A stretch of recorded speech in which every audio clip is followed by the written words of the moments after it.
Definition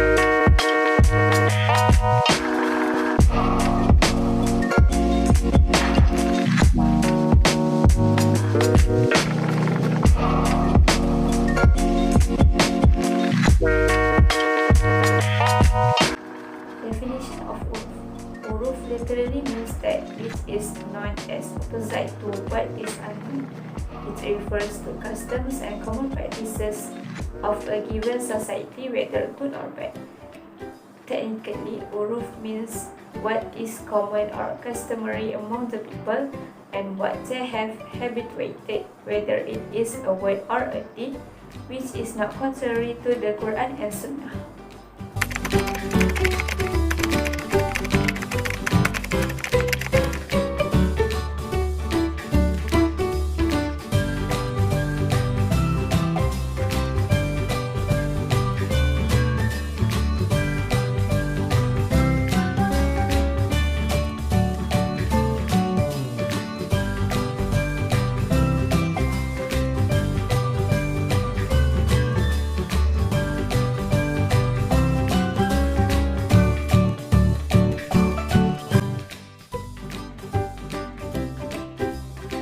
Now let me proceed with the condition of valid uruf. Firstly, uruf must be represent a common and recurrent phenomenon. Secondly, custom must also be existent at the time a transaction is concluded. Thirdly, custom must not contravene the clear stipulation of an agreement. And lastly, custom must not violate the nas, that is, the definitive principle of the law.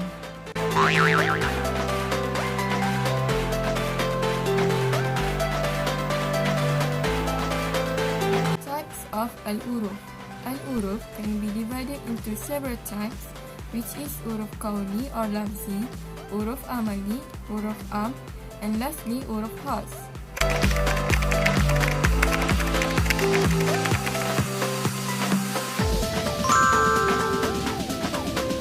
Firstly, uruf qawli. Uruf qawli or lafzi can be defined as a specific utterance or a term used by a society. It can be understood by the people who hears that word without having to explain the meaning of that word.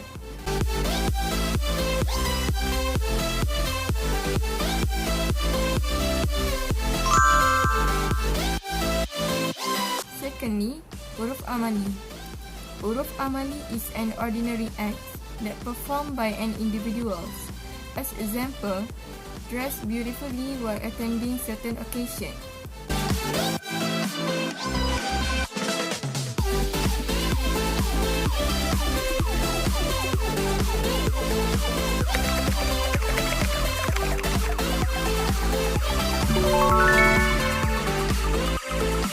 Thirdly, uruf am. Uruf am, known as general habit, which is an act or word that is common to communities. It can see clearly before people enter the mosque, they must take off their shoes first.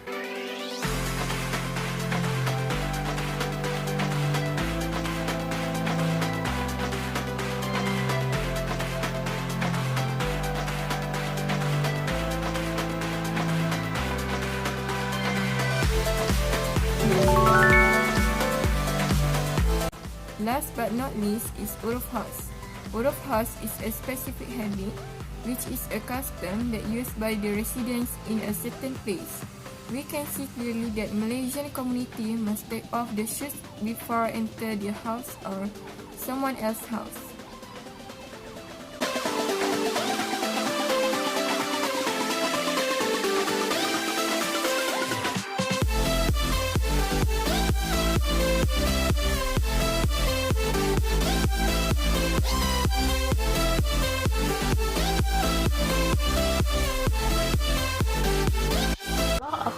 Can divide to two, that is, uruf sahih and uruf fasid.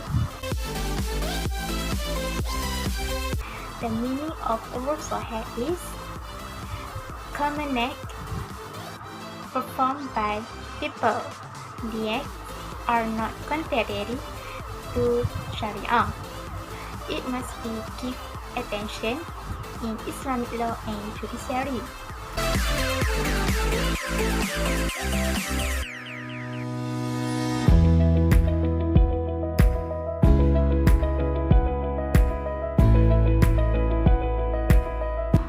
Meanwhile, uruf fasik also common act performed by people. The acts are contrary to Sharia.